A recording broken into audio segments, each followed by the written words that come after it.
What up, world? What up, world? What up, family? It's your boy Max with StayReadyBoxingTV with another episode of Trill Talk, No Filter Talk. I have a special guest with us tonight, Miss Stephanie Marie from Family Ties Firearm Training. I also have my cousin, Mr. Man's Creative Art, and he's going to be with us tonight. We got some questions for Miss Stephanie Marie. She's going to help us with with understanding and of possessing and being a gun owner, and knowing your laws and your Second Amendment rights.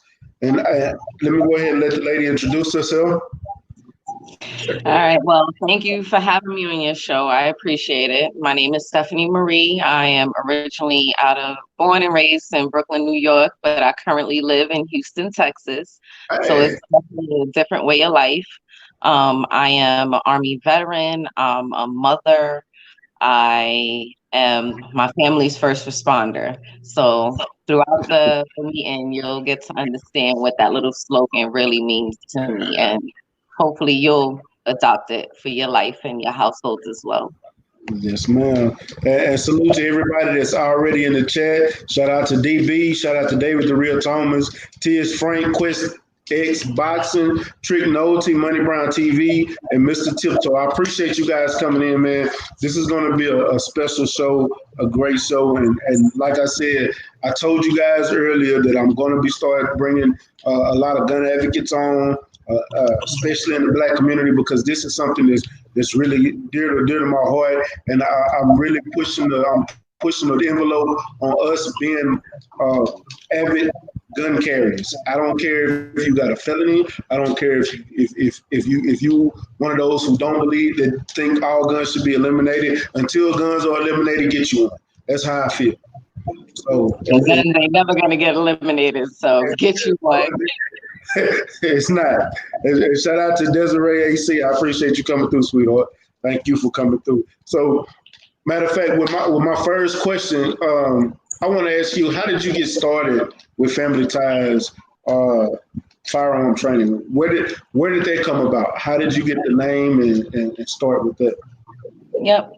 So I lived in St. Petersburg, Florida, and I was looking around for just somewhere I can go and learn how to handle a firearm. Yes, I'm an Army veteran, but I'm trained on a rifle. My job didn't require me to train on a handgun.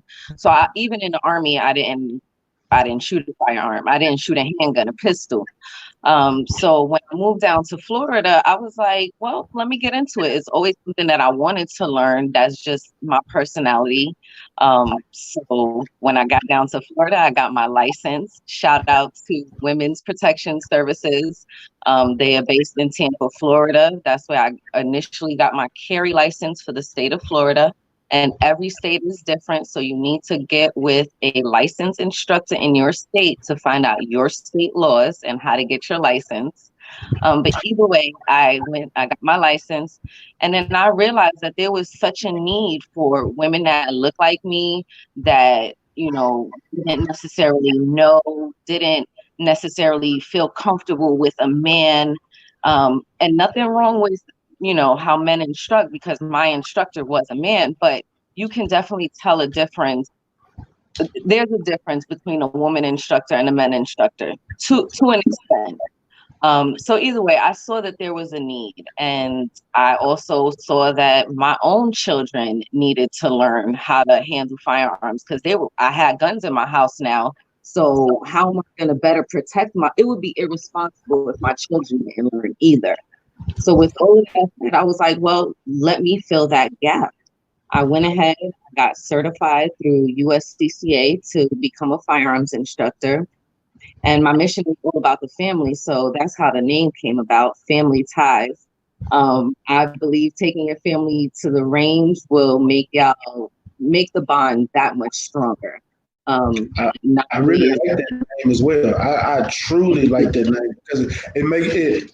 See, this is what when I first saw your name, it seems something enjoyable, and it makes you think safety. It makes you think safety it makes you sing joy, because whenever you with your family and you're doing something family, you're trying to have fun with your family. So that's when I saw that name, I immediately thought Satan fun. Can I chime in for a second? Yeah. I actually associated the name with advocating, and maybe you can help clarify this more. This is what I associated with the name: is advocating to families of color, Black people, letting them know, hey, this needs to be something that we adopt as a family, and not just no individual as a family, meaning children, adults, cousins, anyone in the household need to learn to protect themselves. They need to learn self-defense. They need to learn how to use a firearm, understand a firearm. That's the thing that I gathered. So when I saw the Family Ties name, that's what I connected with that. Thank you. And that means a lot to me, because that was the thought process that went into selecting the name. And I don't know if you guys got a chance to look at my logo, but if you look at my logo, that tells a story in itself. It's me, my husband, my daughter with her 2 little Afro puffs, and my son. So, you know what I'm saying? It tells a story. It tells a story. And I'm glad you guys saw that. Thank you. Good deal. Good deal. I have a question. So we got an idea of where you initially started. Yes. I want to understand your approach to learning how to operate and use a gun. Now, see, reason why I asked that question, as far as your approach to coming to it, a lot of your African Americans, elderly and young. How do I say this without offending people? Don't you say what you feel? Yeah, right. I know everybody's God fearing in a sense, but they want to connect so much into God where they feel like He will handle what they personally should learn how to handle themselves. Like when I say that, I mean you're protecting yourself as part of God's will. That's what He wants you to protect yourself. So let me see if this. I think those. Oh, I'm sorry. I was just gonna say he's basically saying, how do you come to approach handling the firearm when you got people that has the church really in fear of doing any retaliation or using it, because you feel like, if I go pray or this will handle it. Yeah, this will handle it. God will handle it. We just had aware of the situation that occurred with the kid named Aubrey. What's his name? Aubrey. They look at young guy. That young man that passed away recently. It was unfortunate the situation that happened. What I hear in the comments of different blogs on different pages, Instagram, so forth, everybody's sitting there saying, God be with him. We just need to pray and work together. And then I'm thinking to myself, I'm kind of got this Malcolm X mentality in my head. No, we need to kind of get on a level. Well, let's go ahead and let's see what the sister has to say about it. Well, I mean, I'm not a theologist, so I can't quote scriptures. But from my basic understanding, in the Bible, it says faith without works is dead. I believe even in, matter of fact, I was having another conversation. I actually can give you a scripture I would like you to look up, Luke 35 and 36, where they're told to sell their garments to get swords, to arm up. So I mean, I don't know if our people are missing it, and I think it is. It's a part of brainwashing, a part of conditioning, that only bits and pieces that are told to us. Because if we really study that Bible and we look at those words, he's telling us that we need to protect ourselves too. So I don't see why. He gave us free will. And shout out to Quest X Boxing. He says, prior to everything, I've always been anti-gun and against it, but I don't know, this recent lynching of Mr. Aubrey it really opened my eyes to things. Yes, it really has. And so this is the stuff that I personally want to address as of course boxing, right? Yeah. All right. But you have a lot of individuals that have that fear of understanding and have that fear of knowledge of gun. I don't know if you're familiar with the guy that he has a page as well, but he is from Houston and he's a gun advocate as well. And this brother, man, is like really pushing the issue on, gun safety, how to protect yourself, and going through all of the proper steps to legally possess a firearm and utilize it as far as, learning how to use a firearm. And I appreciate that. And I think he said his first thing, and I agree with him totally. When we first look at that from the way we was taught and raised, we look at it as we're scared of it. We're kind of like in fear because of our skin color. One, we're black. So you automatically don't even want to associate with it because I'm black. Be targeted just for having a firearm because you're not, even you feel like that I could be in the right, I legally have a firearm, but I can still end up shot by somebody who's just scared of me because I'm black. So I don't even want to be a part of it. And I want to go ahead. My thing is to people that are especially men, black men that are afraid to carry a gun because they're going to be targeted or the police is going to get them. I ask y'all brothers, y'all haven't been carrying and y'all been targeted and murdered. And when is enough going to be enough? When are we actually going to take a step back and look at what's the equalizer? They have firearms. They have training. Why don't we? That's right. That's right. Yeah, that's so. Matter of fact, so let me ask you this: how important is it for us as a culture to be able to, well, not to be able, how important is it for us as a culture to know and exercise our Second Amendment right?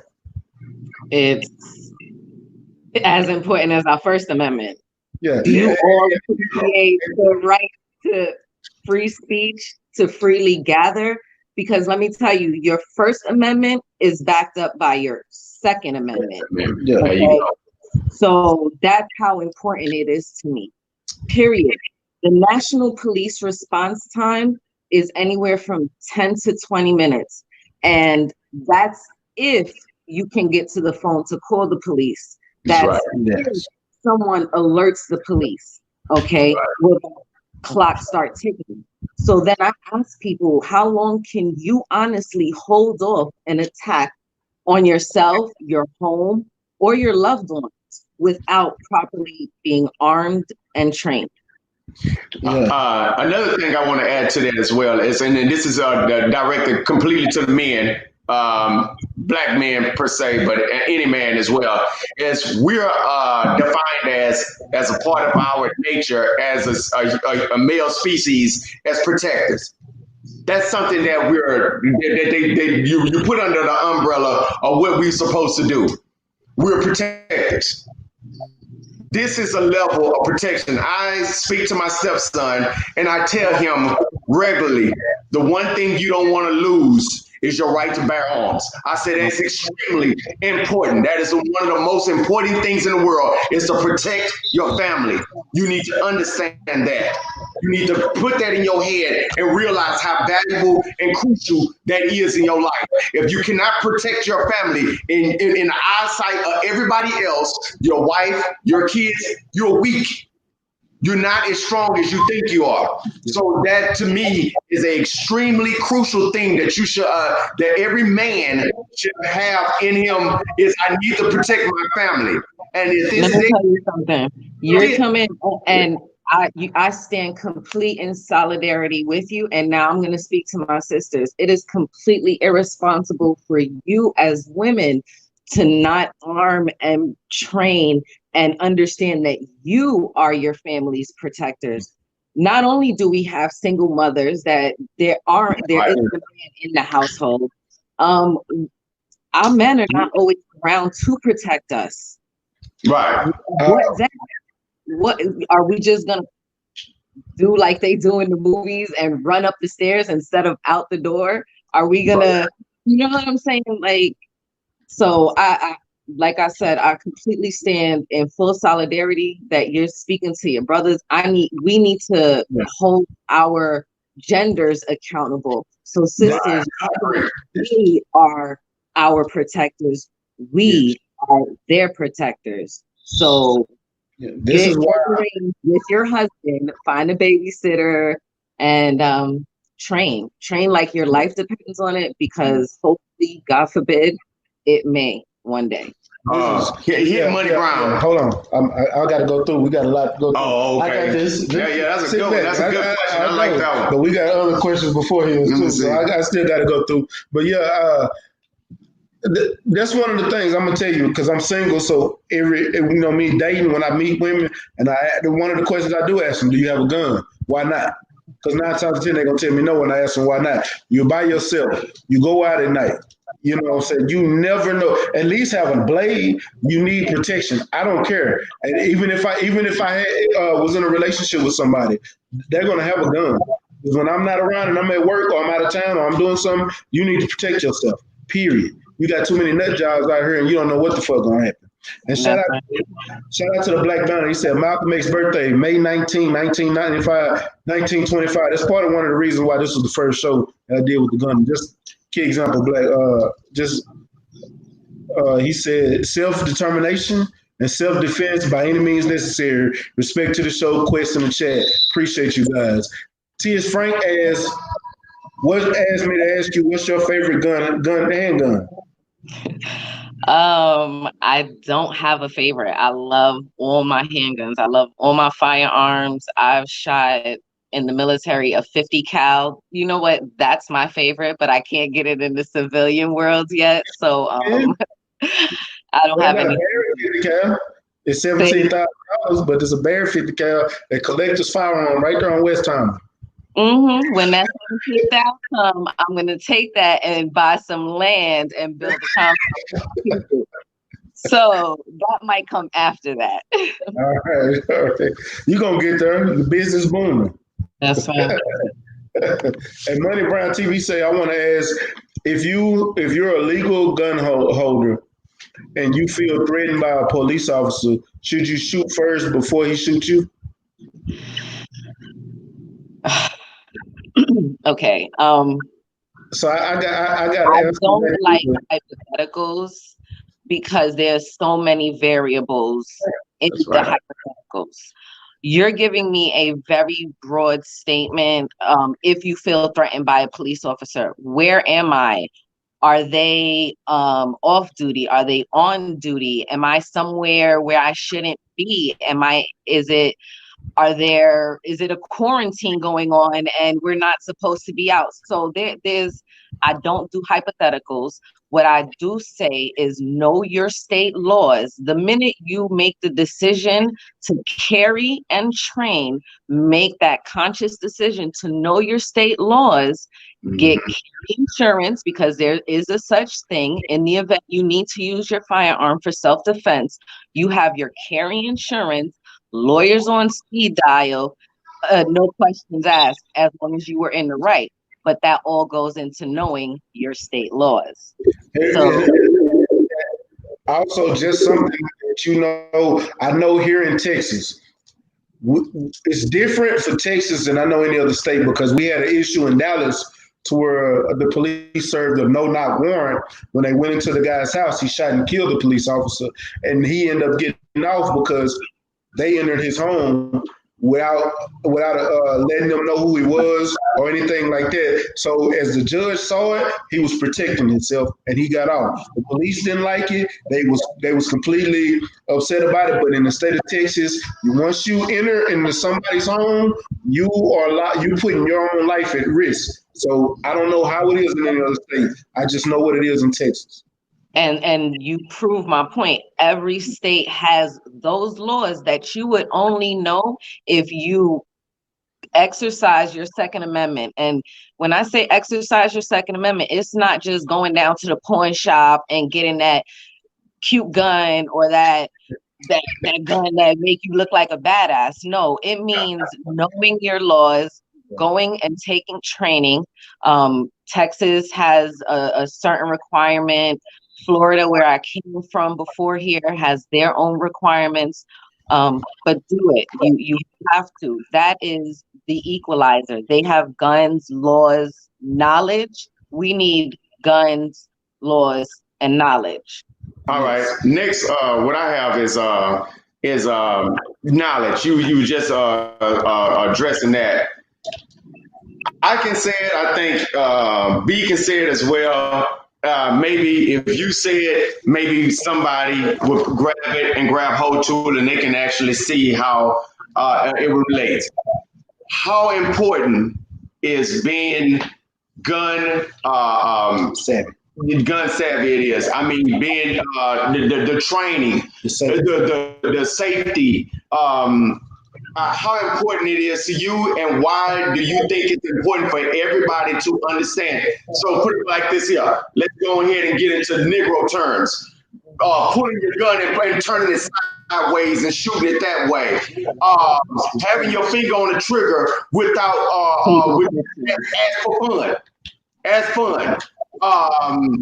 You know, super shit. So again, exercising your Second Amendment is exercising it safely. There is, to me, no excuse to be irresponsible. That is it. And yes, let me put it in perspectives that maybe non-gun owners will understand. Would you let your 10-year-old child drive your car without any training, without a driver's class? Would you drive a car without knowing how it worked, how to put the gas in, how to put the seatbelt on, how to turn it on? No. So it's absolutely important that you know and you're safely operating this tool, just like you would safely operate a car, safely operate your stove. It's hand in hand. My children right now is 5 and 7, but they've been training for 2 years. And when I say training, my children can go over the firearm safety rules. They can name most of the parts of a handgun. They know the difference between the bullet, the casing, and an ammo, which not many adults do know. You know what I'm saying? So yes. It starts young. And it's important that they know, because I have firearms in my house to protect my home. It would be irresponsible if my children don't know about them, don't know what they're capable of, and don't understand what their role is when that's around. Just like their role when we're in a car, their role when I'm in the kitchen cooking. You know what I'm saying? So it's second nature, and it goes hand in hand. To specifically address the pointing your firearm at an angle, you're not hitting nothing. You really don't look cool, because people who shoot firearms are looking at you and laughing. You look like a fool. You're not hitting nothing. Unless you're doing a tactical training that involves you canting your firearm for specific reasons, and you're trained, you're not hitting anything like that. And I also want to address the putting your finger on the trigger. When you're taking selfies, please stop putting your finger on the trigger. One of the firearm safety rules is finger off the trigger at all times, and always shoot every firearm as if they're loaded, because they very well could be. The minute you put your finger on that trigger, you're running the risk of ejecting a bullet out that firearm. Okay. So with the car, the minute you turn it on and you put your foot on gas and put it in drive, you're running the risk of hitting whatever is in front of you. So and I 100% agree with you. Matter of fact, I got a question from the chat, but the Black Banner, before I ask you a question, just to piggyback off of what he just asked. So for people that want to start training, because I started shooting guns when I was 5 years old. I was shooting rifles and shotguns. I'm from the country, so it's different for me. I was hunting at 5. So how often should a person go to the gun range to make sure that they are handling their weapon properly? So if you already have a weapon, you pick the gun that you want. How often should you go? And it's just the gun range. This is not for tactical training because everybody don't have the capability of doing tactical training. I'm for the start, but some people just really need to practice firing their gun, period, because you need to know how you're going to react when you pull the trigger. You need to know if your gun veers to the left, to the right. You need to know when you aim it, how you aim it. So when you do have to pull it, you need to know your gun. So I feel going to the gun range is learning your gun more than it is for you to practice. But everybody still need practice. Practice makes perfect. Jordan practice every day to become the best. So how often should a person just go to the gun range to know their gun and know their self to handle their gun properly? I'm gonna actually broaden that question. You should be training with your firearm every day. You don't necessarily have to go to the range and shoot off live ammo to train with your firearm. Training entails knowing your tool, okay? Do you know how to break down your tool? Do you know what happens in the event it malfunctions, how to clear the malfunction? You know how to clean your tool. We all know a car requires regular maintenance that we take somewhere to get, maintained. As a firearm, it still needs to be maintained. Are you, do you know when it's time to? So I hope that answers your question. Every day you should be pulling out your firearm and doing something with it. Range is expensive. Coming out here, I was living in luxury in Florida. I rarely had to pay for range time. People gave me ammo because they knew, you know what I'm saying? I was an instructor. Out here, I'm looking at range prices. It's like $25 an hour plus ammo. You must be on Pearland, Sugarland side. Get away over there. Go to since you over there, go to Top Gun off of Fountain View and 59. It's $10. I'm over here. I go to it's 15. I go over here to Hot Shots, Hot Wheels. I mean, it's $10 for outdoor range for gun and rifle. Okay. But if you're doing both, it's 20 because you got to do 10 for each range, and you can stay out there as long as you want. Okay, see that's what I like. Over here they got time limits, an hour for $20, $25. I'm like, you gotta know there's too many gun ranges. You probably going to Boyer and all that. Stay away from them. Okay. It's other ranges with lower prices and they're good. You can link up. Y'all show me around. I am new to Houston. I want to get out. I am a part of NAGA, and I'll talk about that if you guys don't mind. He just reached out to me today, actually, the president of the Houston chapter. Yes. He reached out to me today, and he was actually talking to me about joining. So I'm gonna call him tomorrow, and we're probably gonna meet up, and I might be joining NAGA in Houston. So yeah. I would love to see y'all down at the range, just fellowshipping with us. Most definitely. All of us just learning from each other, because to me, that's the best experience. That's the best way that you can train, is learning from someone's mistakes. Of course, nothing grave, but just learning from each other. So that's why I'm a big supporter of NAGA. I started a chapter in St. Pete, and they're still thriving, and they look super good. So I want to see this boom in Houston. I want to see the women out there.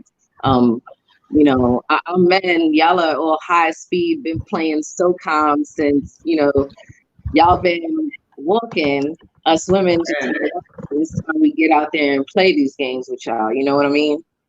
Yes, and that's important. I think that's a very important thing, is to get the young ladies involved. I really believe that that's going to be extremely crucial element into safety of the family, the black family as a whole, is to get the black woman involved into learning how to adopt gun ownership, learning how to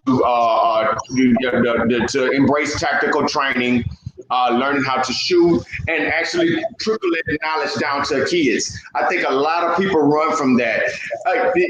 I don't want to be a race baiter, but if you look at your average white American, this is natural for them with their children. They shoot. Mm-hmm. Yeah. So with us, it should be second nature with us as well. Yes. It should be. Not just weapons training, but combat training as well. Yes. You see them MMA, Muay Thai, learning how to hunt, how to shoot. I mean, very young age. If you're not from the backwoods of the country, you don't have that. And even some of the folks that's from the backwoods of the country don't do it as well. We need to stop making it seem like this is some kind of bad vibe, or because you're black and African American, having a gun going to make you more of a target. You are, like you said earlier, you're already a target. You're already a target. Whether you got a gun or not, they just showed you just walking around is enough to put a hole in your face. So being able to protect yourself evens the playing field, in my opinion. So let me go ahead and get some of these questions out of the chat, because they're going in.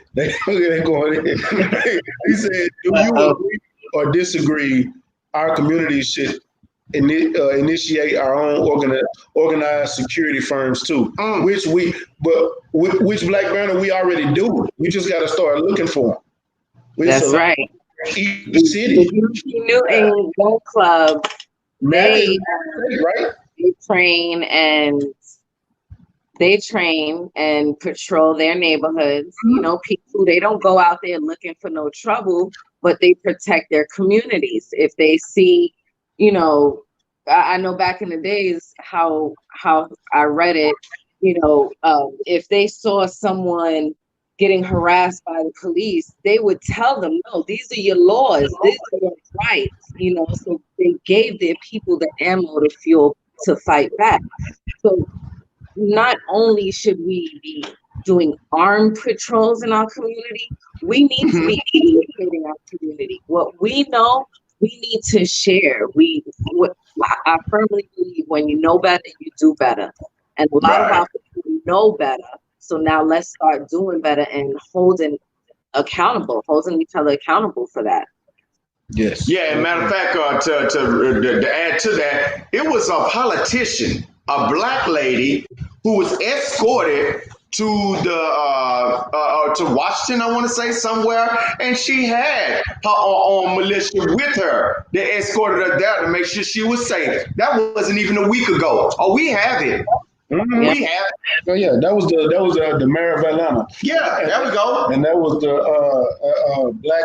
What is it? It's the. I forgot her name, but I actually follow that gun. Hold on, I pull it up real quick. Yeah, that was pretty cool. The next question is from Black Banner as well. He said, "What about the very strict gun law restrictions in the big cities?" Yeah. It's different. She's in Texas. She can be about Texas and Florida, and New York. I completely understand. Exactly. I was born and raised in Brooklyn, New York. So that's one of the toughest states. And I'll say it, as much as I love my city, I will never move back there because I can't take my guns. And I know that's not necessarily feasible for everybody. You can't just leave because you don't like their gun laws. You can petition to your government. You can let them, start making changes in that branch to start relaxing those laws. That would be my only suggestion. Start petitioning to change those laws in those strict communities. Yes. They do need to be changed because federally, we're all allowed to have a gun. But nationally, they try to find ways around that. Like in California, you got to pull about 3 or 4 teeth, and then you got to cut off a finger or 2 just so you can own a gun. You know, by the time you limbs off, you won't be able to fire it. And then if you get 2 of those ones, and that's just to have it in your house. If you got it in your car, you're going to the penitentiary.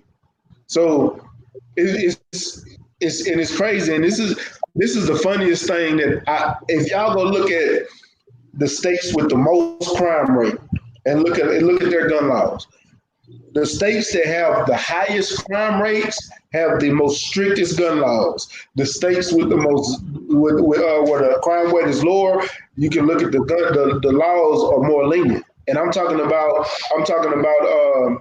laws against like assault, those crimes, violent crime states.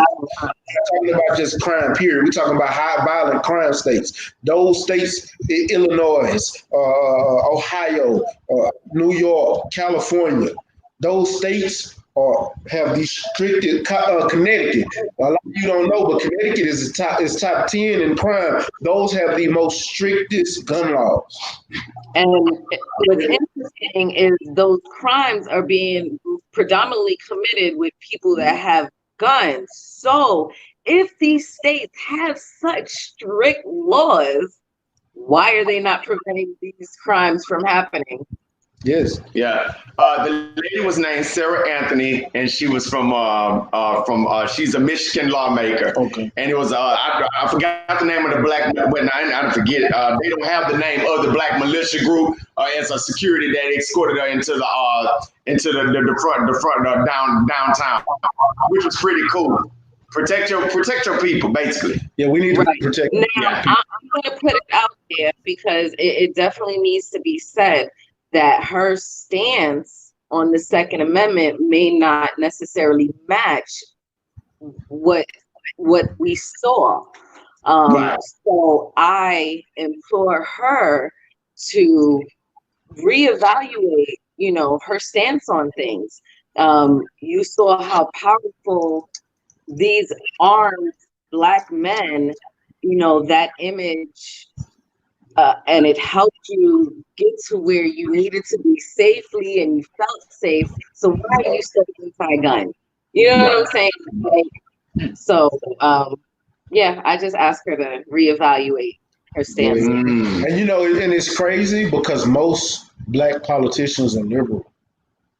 And I'm conservative. I'm gonna tell y'all that I'm not Republican, I'm not Democrat, I'm conservative. And that's just I don't like those labels. I don't, but I'm gonna be honest with you. When I actually sit there and look at the list, I just like, damn, I believe in all that shit. For the most part, I get it, but then there's strong things that are conservative that I don't believe with. You know what I'm saying? Like a woman's choice. Yeah, that's one I don't. Yeah, like a woman's choice for to do with her body. That's one thing. Yeah, that's what I'm saying. So I take a little bit of this, a little bit of that, and work with it. A good life. I'm good. I'm not hurting nobody. I'm not doing nothing illegal. I'm educating my people. I'm bringing something productive back to my community. I don't see the problem. Now, you had made a statement earlier, and I think it was a B that had expounded on a statement earlier, and I think it was some asking about how you can how people would be able to protect themselves. Everybody won't have the opportunity to. Everybody won't. You have strict states that are very strict that don't allow you to be able to protect yourselves. So they kind of take away from your certain ways to holding a firearm or things of that nature. But there's other alternatives. Could you address and what you feel like will be some decent alternatives that you would think that will help for people who are unable to protect themselves by utilizing a firearm? Yeah, absolutely. Unfortunately, in our community, there's, a lot of our rights have been taken due to unfortunate circumstances. So some of our people can't legally bear arms, but that doesn't mean that you're still no less responsible for your family, for their well-being. You need to get mentally trained, mentally fit to be that protector. That's one. You need self-defense skills as far as hand-to-hand. You got to know how to fight. I hate to say it, if you can't use a firearm and somebody attacks you, you got to know how to defend yourself in some form or fashion. So some type of some type of hand-to-hand combat skills. But most importantly, I think situational awareness is something that we really need to start training more on, being more observant to what's going on, because with that, we can avoid conflict and not have to need a firearm or have to need the combative skills that, you know, we've trained on. Right. So, but I mean, mental fitness. Also, there are non-lethal self-defense items. There's stun guns, there's tasers, which are two different things. Stun guns and tasers are two different items. There's pepper spray and mace, two different items. There's What about air guns? Say it again. What about air guns? Air guns, I mean, I want to say that may be state specific. And let me backtrack. Tasers and stun guns are also state specific. So again, you need to know your state laws on what is classified as their weapon, what you can carry with and without a license. So I will add on to your list in the state of Texas. Brass knuckles are legal now, so you can have some paper. You can have some paperweight. I heard. Yeah, brass knuckles. Yeah, you sure can. I do got a pair. I do got a pair. I want to be a nice little pair. Yeah. I got a question out of the chat. He said, "Do she think people who are legal gun holders in our community should make it their responsibility to try and educate as many of our people as possible?" Absolutely. That's my point of this show. I can legally have a gun. I am working on my CHLs right now, and I'm about to start doing tactical training. So, and I'm making it my point for everybody to know, get as much information as possible. Period. Yeah. I agree. I want to throw out there that we say tactical training. Tactical training simply means knowing how to draw from your holster. Right. Know how to crouch down and shoot and shoot your firearm. You know, these are drills that you unfortunately would need to know in the event you're being attacked. So tactical training is really life skills, just training. Yeah. Well, see, I'm gonna be honest with you. So I've been shooting since I was 5 years old. This is I've been shooting handguns, rifles. My first gun was a 14 shotgun and a 22. That was the first things I learned how to shoot at 5. So I've been shooting them my whole life. And even when I got older, I can go to the gun range right now and I can shoot. I can hit my target with a 45 or 40 cal, a 380, a 9mm, an AR, a shotgun. It don't matter. But if I'm out on the reason I'm trying to learn is because if I'm out on the field, I'm put in a situation, I need to know how to draw and to be able to hit my target, pulling it straight out and firing. I need to understand that. I need to know being put in that situation where my heart rate is rising up. How am I going to handle that? I need to be mentally prepared. I need to be physically prepared. I need to also have my breathing right, because if I'm using my AR and not my 9 and I'm going around, I need to be able to breathe while I'm walking and carrying and firing a rifle. So that's my personal reasons why I want to do the tactical training, because I think it's different than just being stationary at the range and just firing a target. I can do that all day and not miss. I want to learn how to be able to, if it ever comes down to it and I have to pull my gun and use them, and I know if that happens, my adrenaline is going to be rushing, my heart is going to be pumping, so let me go ahead and pull it, and I need to be able to hit my target and not be shooting at somebody else and hit somebody 300 yards around that just stepped around the corner and I wasn't even aiming at them. I want to be dead on and accurate what I'm doing. Yes, and that is definitely the limitation with especially indoor ranges. When you're in a stall, you kind of get blinders on, and it's a different type of experience. when you're just on a range, as opposed to when you can get out and really do some training. So shooting on a range is, yes, you're training, but that's more of marksmanship.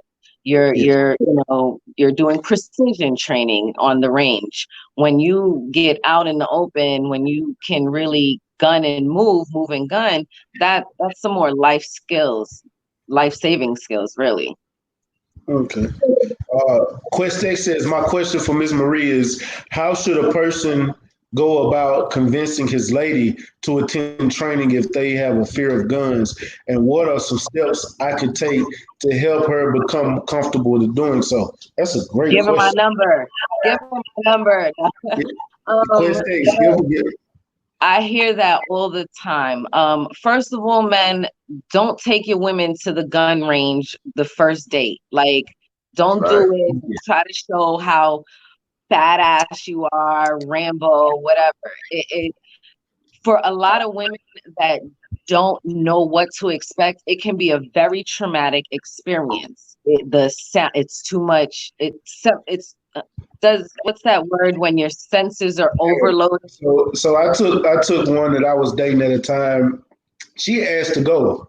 We went, and she had a whole anxiety attack. We done got a gun. She done had me pay money to rent one of these $high-dollar guns. I brought mine, and she brought the one that she had. As soon as we got back there and they started firing, she couldn't even fire the guns because everybody was firing. She had an entire anxiety attack. Yes, sir. There's another way that you can handle that as well. You can start off on a lighter end. This is actually recommended by a lot of people. Try out and go with a lesser caliber, like if you're 22. Yes, smaller caliber guns, just as because they don't have the loud firing and a loud noise. Go ahead. Oh, I'm cringing. Let me stop you there. No, that's the wrong answer. Don't baby her. Don't baby her. Educate her. Let her know before she goes on the range, my love, it is going to be loud. The smells may overwhelm you. The noises may overwhelm you. The hot casing is going to come out and hit you. Yes, it Don't is. be afraid. You're not going to die. You will die if you move around with that gun and pull the trigger in an unsafe direction. Yeah. Okay. So, I love that smell. I don't know about that. And I say don't say 22 because a 22 is significantly different from a 9mm. So yes, I want you to, with my students, I put them on a 22 just for the mechanics, how you hold it, take your first shot, get your stance together. And then I let them know, okay, now I'm going to give you the 9mm. We're going to put all of these basics into action so you can really feel what a firearm can do. And it's that recoil that we need to become more comfortable with. The recoil, the sound.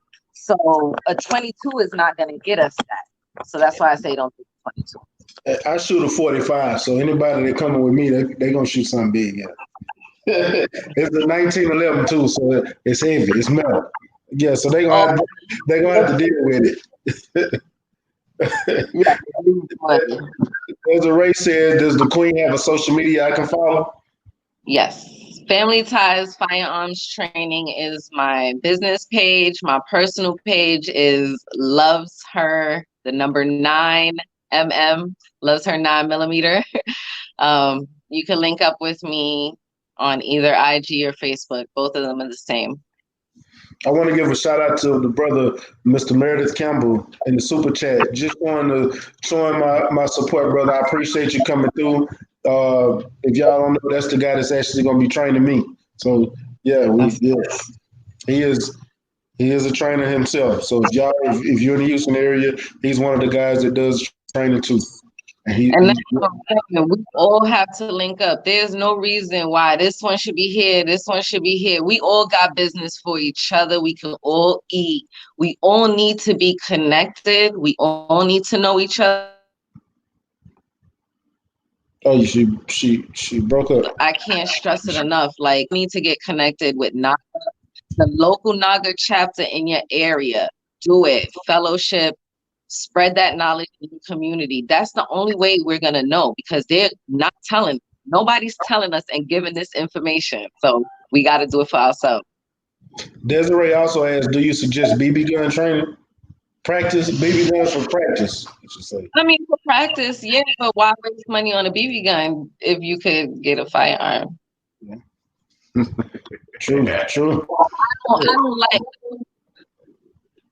I don't like playing with guns. They're not toys to me.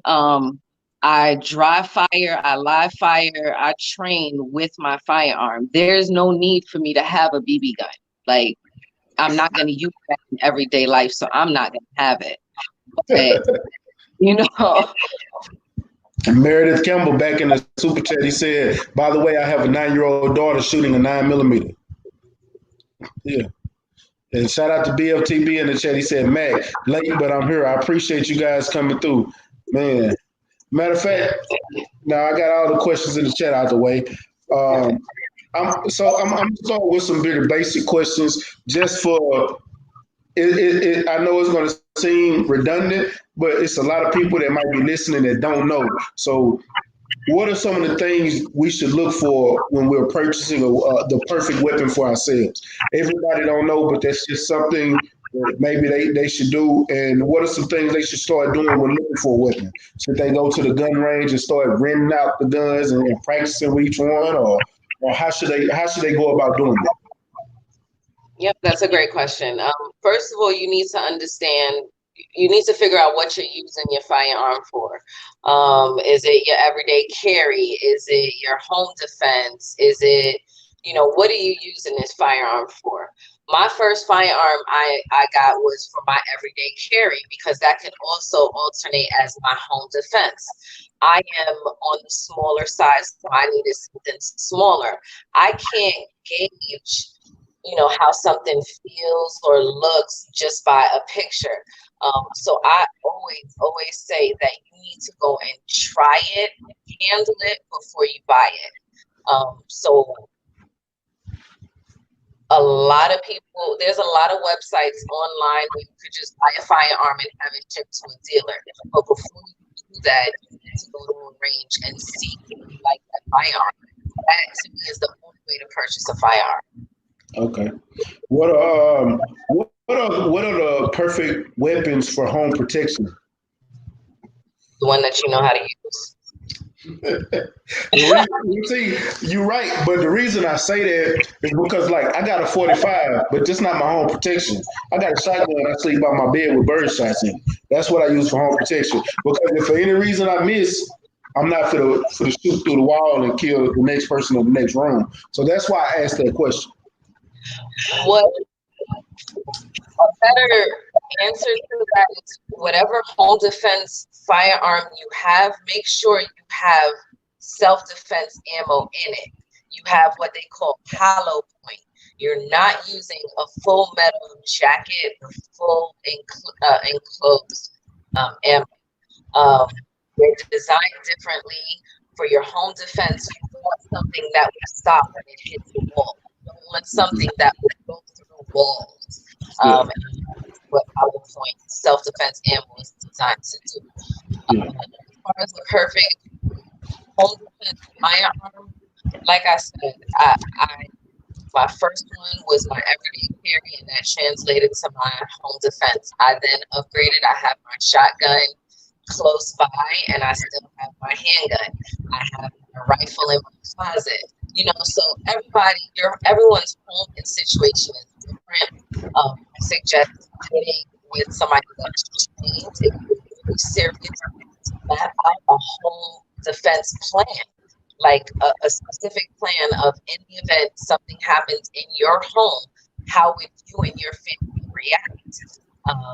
Because that's important. Yes, it really is. And why is it so important we know this vital information as a coach? Why is all the information we talked about today and everything that I've asked you so important for us as a coach?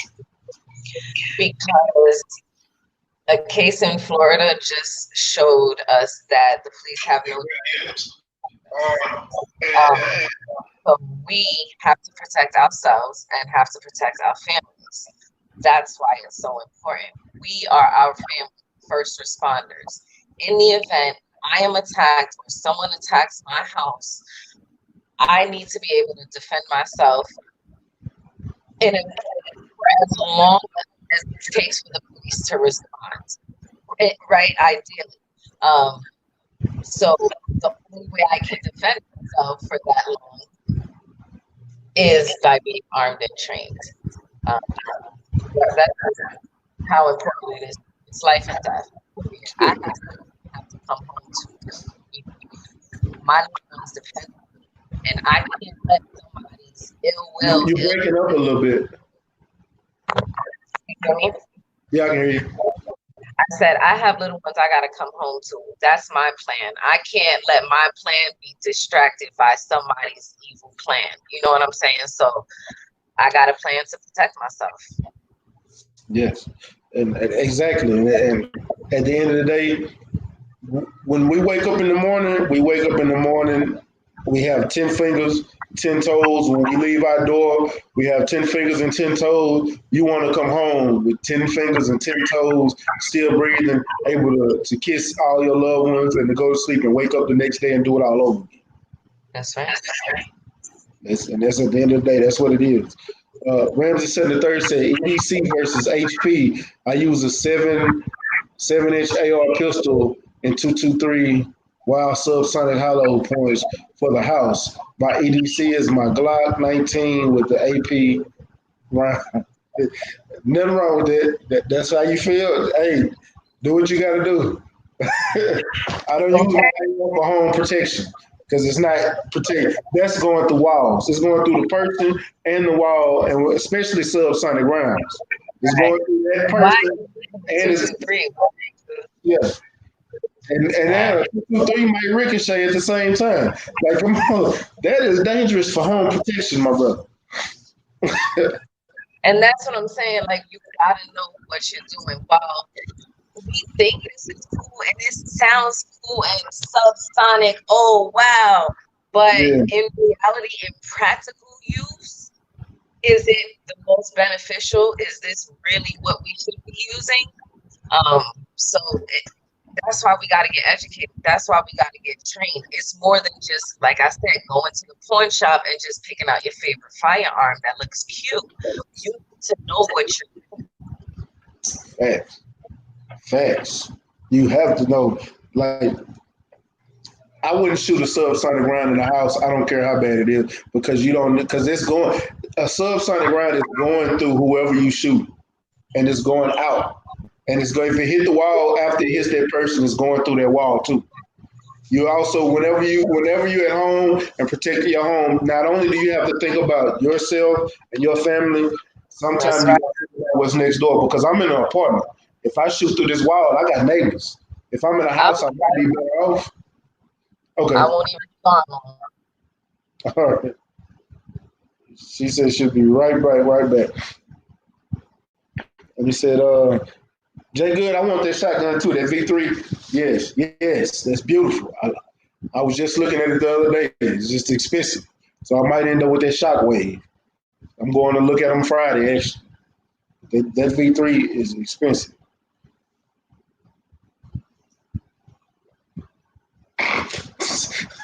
He said it is because it's suppressed. Okay. What kind of suppression? Well, we'll talk about it on the stream. I'm actually going to be doing a stream soon. I'm going to break down my 45, show y'all how the tools you need for a 1911. I'm going to break down my AR-15. I'm going to do some things for y'all coming up, breaking down guns, teach you how to clean them, teach you how to break them down, and I'm going to do some videos like that coming up soon, too. You got any more questions for us? But not really a question. I guess to top it off is I wanted to say that I commend you for what you're doing as a young African American lady out there East Coast New York, bringing it down here to Texas. I want to say you probably came down here because our gun law is a little more lenient than friendlier. But I commend you for that. I commend you for teaching your the youngins about the importance of gun safety, to teaching them about guns, teaching them about how to utilize them in protection. These things right there, I think in this day and age, right now as we stand, are extremely important. I think it's a very necessary component to every African American person's life and livelihood, that you learn how to defend yourself, and not only defend yourself, learn how to teach your family to defend themselves. And you doing that, you teaching people how to do that, I think it's awesome. And man, I already followed you on Instagram. I look forward to your content. I'm gonna be checking out what you got going on, and hopefully one day we can be at the gun range. I bring my wife there, and we can do some practice and learn some of our tactical moves, in which I saw a few videos that you did, and I thought they were pretty badass. I was like, okay, she shoot that gun. So that was great. Now, I saw one thing that I am trying to get into, I really want to get into, that I see that you're into, archery. That's right. Oh my God, I want to do it. Have you did it for hunting, or are you just doing it for sport right now? For right now, I'm just doing it because I wanted to pick it up. I want to learn the mechanics of it. But I want to do everything. I want to go hunting. I want to hunt in bow. I want a compound bow. Right now, I have a recurve. I want to so I want all of them. Yeah, it's just like your firearm. To me, it's relaxing. It's therapy. It puts me in the zone. And it's, and I love it. So yeah. Yeah, I'm the same way. I have one for bow fishing. That's for bow fishing. But I've been looking into a compound bow. I haven't pulled the trigger on it yet to purchase one. That is the goal of mine, probably within the next year or so. I'm a hunting advocate, so I'm in hunting. So I'm led there to do some hunting with one. But when I saw that, I was like, oh, she's in archery. That's pretty badass. I like that. Good deal. I don't know if you know, it's Alternative Archery. They're in the UK. They have some pretty nice archery equipment, and significantly less expensive than buying it over here stateside. So I'll share that link with you. Okay, good deal, man. I look forward to that. There you go, bro. Yeah, I do. That's why I asked him, because I knew you wanted to ask. He loves bow and arrow. Yeah. We went fishing. He shot a snake with that bow. It's something that I always wanted to get into, but it's like something in the South that just brought it out of me, that I finally was able to get it done. And now my children, I'm waiting for their bows to come in. They're about to start. Good deal. Yeah. So my Instagram. But I do want to circle back around about what we're really talking about, what's driving this conversation. The most recent event with Ahmaud Arbery. And forgive me, I can't list all of our fallen brothers and sisters, but this isn't the first incident that this has happened. You know what I'm saying? I'm not. It goes back to Emmett Till. Say it again. It goes back to Emmett Till. Right. That's what I'm saying. To me, I'm not understanding, why is it taking our people so long? Which incident is it going to take for us to finally bear arms, train, and say, no, enough is enough. I'm going to protect myself. I'm going to protect myself. That's right. I agree. Yes. We're so scared. Oh, they're going to come after me. I'm a black man with a gun. They're going to shoot me. Well, we're already stigmatized. We're already criminalized. You know what I'm saying? Nothing that they haven't been doing that they're not going to do. Wouldn't you rather fight the battle, have the ability to fight the battle, than be 6 feet under and can't fight the battle? Right. Exactly. So yeah, you're right. And I'm gonna tell you, and it's funny. And this is when he called me today when he found out I was interviewing you and he wanted to be a part of it. But it's crazy because I always kept my little 380 on me. But he used to tell me, he said, "Bro, get you some more ammo, get you some more guns. You tripping? Get you some more guns. That one gun ain't gonna do nothing." He used to stay on my case. Then when that Trayvon Martin and Michael Brown stuff happened, it kind of woke me up. And I said, you know what? Let me go ahead and do this. And we sat down and talked about our. We even talked about doing the bow and arrow and knives. We've been talking about this for years, but now I got this platform and I have a following behind me. I said, you know, I think I need to start putting this out there for other people. So this and is something because this is what we need. We need this platform to erase and eliminate all those stigmas, all that miseducation that they've been feeding us, and actually learn and grow and move forward. So thank you for having this platform. Thank you for allowing me to be here and speak to you. So I really appreciate it. I really appreciate you for even coming on and giving me your time today. Yeah, I appreciate that so much. I want to add one more thing before we end this. I want to say one thing is since you are already graduated and you're embracing the archery, it's one more thing that if you haven't already done it, if you've done it, then I'm already is getting into EDC carry knives. I'm infatuated with that. I love me a great pocket knife, a EDC carry. I love them. That might be another you have to check out. Matter of fact, New York, where you can't have a firearms and an overprotective mom, you learn how to carry knives and train on knives. Okay. So my first in my tool belt, sir. Okay, good deal. I keep this old fashioned. This is my baby. This is my grandfather gave me this knife. This knife is old as hell. Oh yeah. I love it. I love it. So this is there we go. And this is my baby. This is the one that sleeps next to me. Just so you see how long it is. This is my. Oh man, I love it. This is my baby. Oh yeah. So You man, gotta have multiple tools in that tool belt. Period. Yeah, exactly. When I get my tactical vest, it's gonna be right on the chest, so they gonna see it. Man, I appreciate you once again, man. You was awesome. This was the bomb, and like I said, I'm following you.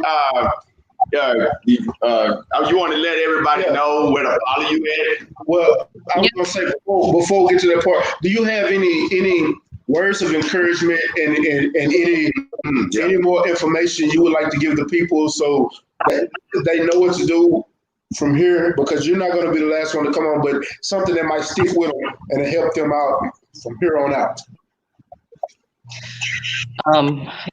It's our Second Amendment right. Period. Like these rights, no matter what color we are, they apply to us. We need to start exercising it. And that's it. Like we have to. We like to mouth off. We like to exercise our First Amendment. We have to be able to back it up. So I please ask everyone that can obtain their firearms and their license to get one, get trained. Don't just let that be your first and last encounter. Get linked up with a local chapter, get linked up with local people, go to the range, train regularly, introduce your family to it, make it a way of life. Just like you drive a car, carry your firearm. I love it. I ain't gonna lie to you. I spend most of my money on my guns. I'm actually going to look at me a new shotgun this weekend. Good deal. I'm going with you. Good deal. Yeah, so tell the people how they can follow you. Yes, Family Ties Firearms Training and loves her 9mm millimeter. 9mm. I appreciate you coming through. Cuz get the people your social medias and your YouTube so they can follow you. Man, mainly the Instagram is Mr. Man Metal and Wood. I'm an advocate of doing all kind of creative things. As we're dealing with metal and wood. I'm a beer enthusiast. I don't know if y'all been checking it out while I've been sitting here talking. And I'm also a person that's very into bushcraft, tactical training, anything that deals with bettering yourself and making yourself a better person. I try to keep content flowing on my page. So y'all need to check that out. Mr. Man, Metal and Wood. It's just another outlet for you to learn something and me to share my life with you guys. Yeah, and on YouTube, it's Mr. Man Creative Arts. Yes. Go look at that Kobe Bryant table he did in commemorative to Kobe Bryant. It's a beautiful table, and it's actually for sale right now. Oh, so go check it out. Sure is. So y'all go check that out on his YouTube page and on his Instagram. There you go. And I appreciate each and everybody that came and participated in the show today. I know there's going to be a lot of people that's going to come listen to it on the back end. They didn't stay for the full show, but I just appreciate you guys that's tuning in. Make sure you smash the like button, leave a comment. Let me know what you thought of this show. Share this video to all your social media platforms, all of them. I don't give a damn if it's Tumblr, if it's your fans only page. Share this video to all your social media platforms. I need everybody to understand the importance it is to exercise your Second Amendment right. This is what we need to start preaching as a culture. So let's get this message out today, tomorrow, next week. Share this video. Yeah. If you haven't already, hit that subscribe button, hit that bell icon so you can get the notification every time we go live. Y'all make sure y'all go follow the sister, go follow my cousin. I appreciate everybody coming through. Shout out to the mighty LDBC, that Lions Den Box community. If you didn't know, you know now. And it's been another great episode of Trill Talk, No Pillow Talk, man. And I appreciate you guys coming through. It's your boy Mac with StayReadyBoxingTV. You ain't got to get ready if you stay ready. Yep. All right.